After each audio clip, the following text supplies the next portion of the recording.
Let me go into a little bit of detail as to why you want this to be exact.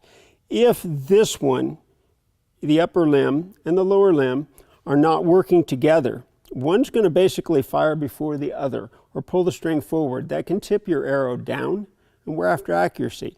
If it's the other way around, it can tip your arrow up. We want all of our power to be focused at the same time. What tillering a bow is making sure both limbs are giving equal effort to the arrow. Osprey makes adjusting the draw weight or the tillering and timing very simple. First thing you do is grab a 5/32 Allen wrench and go to your orange tensioning screw and loosen it. You don't want to loosen it too much or the tensioning hub on the bottom can get in a bind against your riser. So loosen it just enough that it can actually move on the timing wheel. Once that's done, then you go to your limb bolts. Limb bolts are pretty simple to adjust, but you really want to do it one revolution at a time. If you want to go to a heavier poundage, you would turn it clockwise. If you want to go to a lighter poundage, you would turn it counterclockwise. On this bow, we're going to loosen it one turn. We're going to flip the bow over and loosen it another turn. That should be between 2 and 4 pounds, depending upon the model of the bow. Now, if I want to go more than one turn, I can, but we suggest that you go one turn on each side every time you do. So you would alternate one turn each time till you took it down. Once you got it to the weight where you think that you want it, then you want to flip the bow over, and you have to do our next procedure, which is tillering the bow. This is where the very small tape measure that I think I've got a whole $2 in comes in handy. We measure, instead of trying to hold something at the exact same place on the cam, which can be done, we just put that little end of it right there in the hole on our cam and stretch it to the string. Same thing that we do it here, and if you notice, I'm just about a 1/16 of an inch off. Well, the one that's the farthest out, I'll put just a tiny bit more rotation in,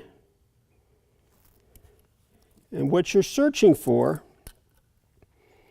is for the string to be the exact same distance from the cam on both sides, which now it is. Now, another thing that you can use for a quick reference is the space between your outboard limb and your power limb should be roughly the same. That'll get you in the ballpark before you start measuring. Once they're the same, you take your 5/32 again, put it in your orange timing screw, tighten it down, and the bow should be in tiller, and your weight should have been reduced to your required amount. Draw the bow back, see if it's where you want it, repeat the process. It's that simple.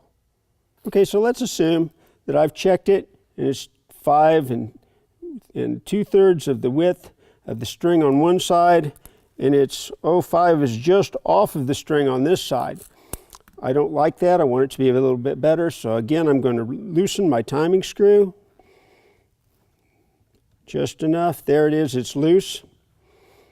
I'm going to move the cables a little bit, flex them, and see if maybe it hung up a little bit, and check them again. It's even farther out now than it was before. So this one is inside the 5. This one is right on the 5. Well, as I tighten these, it's going to bring the string in. So if I tighten this side, it would bring this in, but I was trying to make this bow lighter. So rather than tighten that one, I'm going to take this one and loosen it a little bit. After I've made that adjustment, I want to come flex these cables again. Now I can recheck everything. That's 5 just to the outside of the string, and that's 5 just to the outside of the string. We're back in. We've got it right again.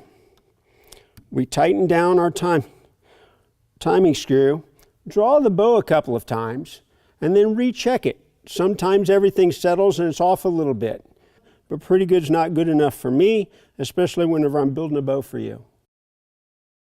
If you do a tension check on your timing cable and it's more than, say, 3/16, and you want to tighten it up, it's a fairly simple process.